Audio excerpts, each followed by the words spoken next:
अभी तक एटम की कहानी में डाल्टन ने बताया कि एटम्स छोटे और अटूट हैं। थॉमसन ने इलेक्ट्रॉन्स डिस्कवर किए। रदरफोर्ड ने बताया कि इलेक्ट्रॉन्स एक छोटे न्यूक्लियस के चारों तरफ चक्कर लगाते हैं। लेकिन मिस्टर वर्टो ने एक प्रॉब्लम भी बताई। अगर इलेक्ट्रॉन की डायरेक्शन हर पल बदल रही है तो क्लासिकल फिजिक्स कहती है कि वो एनर्जी रेडिएट करेगा। तो इलेक्ट्रॉन की काइनेटिक एनर्जी कॉन्टिन्यूअसली लूज होनी चाहिए। अगर ऐसा हुआ तो ऑर्बिट छोटा होता जाएगा और इलेक्ट्रॉन स्पाइरल में घूमते घूमते न्यूक्लियस में क्रैश हो जाएगा। मतलब एटम्स स्टेबल नहीं हो सकते, पर पूरी दुनिया तो एटम से ही बनी है। यही इस मॉडल की सबसे बड़ी प्रॉब्लम है। इसके लिए बिल्कुल नई तरह की सोच चाहिए थी।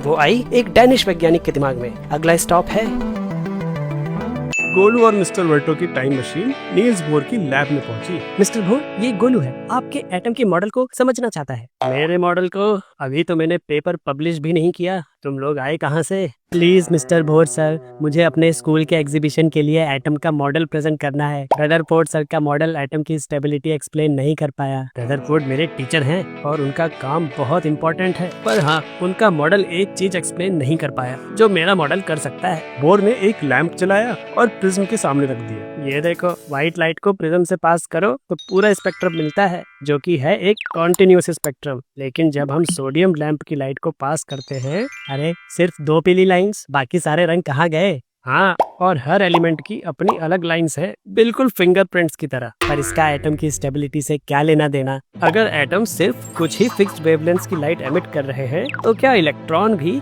सिर्फ कुछ ही फिक्स्ड एनर्जी लेवल्स में घूम रहा है? ये पहेली मुझे रात भर सोने नहीं देती थी। इसलिए मैंने पहले कुछ बेसिक असम्पशंस लिए। पहला, कि एटम के अंदर कुछ स्पेशल ऑर्बिट्स होते हैं। इन फिक्स्ड ऑर्बिट्स में घूमते वक्त इलेक्ट्रॉन क्लासिकल फिजिक्स के सारे रूल्स तोड़ देता है। वो एनर्जी रेडिएट नहीं करता और बिल्कुल स्टेबल रहता है। और दूसरा, कि जैसे तुम सीढ़ियों पर या तो पहले स्टेप पर खड़े हो सकते हो या दूसरे पर, बीच में हवा में नहीं लटक सकते। वैसे ही इलेक्ट्रॉन का एंगुलर मोमेंटम भी सिर्फ h/2π का इंटीग्रल मल्टीपल ही हो सकता है। पहले ऑर्बिट में h/2π, दूसरे में 2h/2π, तीसरे में 3h/2π, ऐसे ही। ओ, ये h क्या है? Planck's constant. तुमने पढ़ा होगा फोटो इलेक्ट्रिक इफेक्ट चैप्टर में। फोटोन की एनर्जी और फ्रीक्वेंसी का रेशियो। मतलब आपने डिसाइड कर लिया कि इलेक्ट्रॉन फिक्स्ड ऑर्बिट में रहता है और एंगुलर मोमेंटम की भी फिक्स्ड वैल्यूज ही होती हैं, और इससे स्पेक्ट्रम एक्सप्लेन हो गया। मिस्टर बोर, ये तो आपने खुद ही रूल्स बना दिए। इलेक्ट्रॉन ऐसा करता है क्योंकि मैंने कहा। ऐसे तो मेरे स्कूल के टीचर भी नहीं मानेंगे।